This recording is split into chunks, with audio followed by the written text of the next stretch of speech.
What's going on YouTube? Pistol Pete here.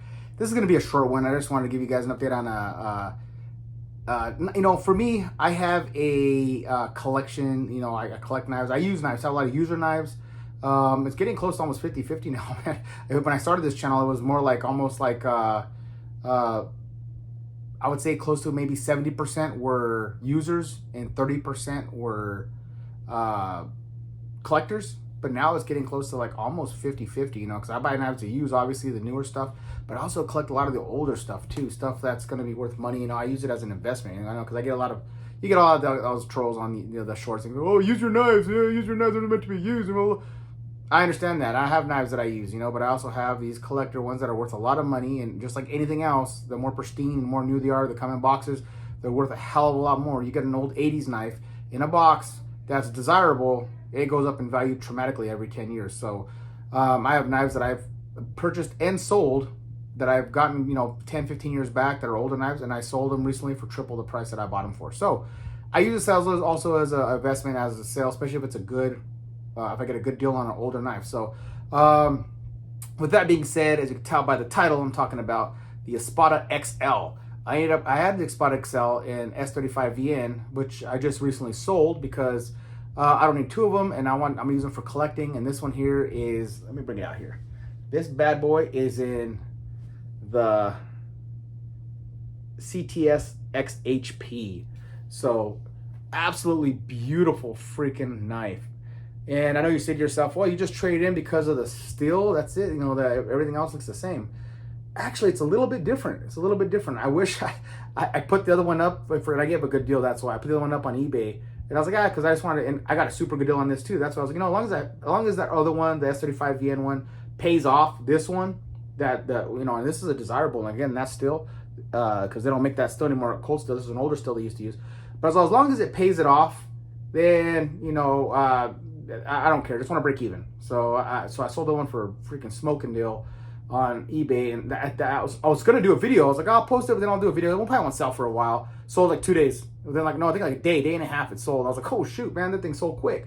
So I didn't have time to do a comparison for you to show you, but I can just tell you at least the grinding is different. So this part here, this swedge here, the grind work here, this is a lot fatter, and it goes down than the S35VN. The blade width from this point to this point is thinner on the S35VN. This one is a wider, fatter blade, which I love. This one has more of a hollow grind. The other one has more like a flat grind. So this one here is just, in my opinion, is a little bit better, in my opinion. Then it has that, of course, that awesome steel. Everyone knows they love that freaking. If you have this, this holds a little better edge. And again, it's cutting hairs, right? Splitting hairs, but it holds a little better edge than the S35VN. This carpenter steel. The only reason why they stopped using this carpenter steel because it was hard to get, not because of any other reason. So that's why they stopped using it. And getting too expensive, and it's harder to find this CTS XHP. But other than that, that's the only reason. So there's no other reason like, oh, it was a defect in the metal or something. No. This thing is, I said arguably, this one's a little tougher than S35VN. But again, for collector reasons, these things go for a lot more because of that steel type, and then this older. And then that's when I started doing the research. I found out this is wider, fatter, and I held them up. I wish I had the other one. I'm sorry, guys. I sold it. I didn't think it was gonna sell that fast, but held them next to each other. The other one is, the blade is thinner. This right here is a little less pronounced sweep. This grind here was a little shallower than this is deeper. So this one just looks like a little more crazier, a little more badass, a little fatter, a little more chop heavy on this one, I would think. But I just had to show you guys, man, because it's beautiful. Like I said, this is going to be a real short one. I just wanted to show you guys this one I came up on. This one is freaking badass. And give a shout out to Arizona Custom Knives. They are pretty badass too. I didn't know that, and maybe you guys didn't know. Here's a good tip for you if you ever buy from them. Do you know you can request buy like an offer? You could put an offer in for knives. I didn't know that. I thought it was just like you have to, whatever they put, you got to buy. But no, if you go follow, I didn't know that. I started reading all their stuff, and I said, hey, if you ever want to make an offer, you can make it. There's no guarantee that the seller is gonna accept that offer, but you can always try. Just be reasonable and give it a time, because sometimes the seller can respond in a day, sometimes reply in a month. So it all depends on the seller and if he's checking his email, I guess. So I made this was for quite a bit. Not it was fair. It was fair, but I was like, oh, what the hell? I'll throw an offer out there, because I did want this CTS XHP.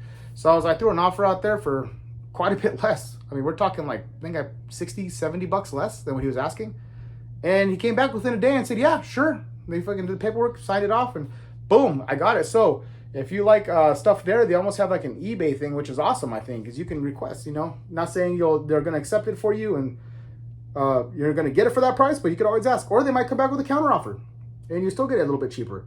So if you see those prices on there, don't shy away too much. You can always request and see what they tell you. Worst, like that saying goes, what's the worst thing they could do? Tell you no? Okay, move on. Either accept the price, buy it, or move on and try to find it somewhere else. But all right, guys, that's it for this one. Please like, subscribe, share, and until next knife, gun, or whatever.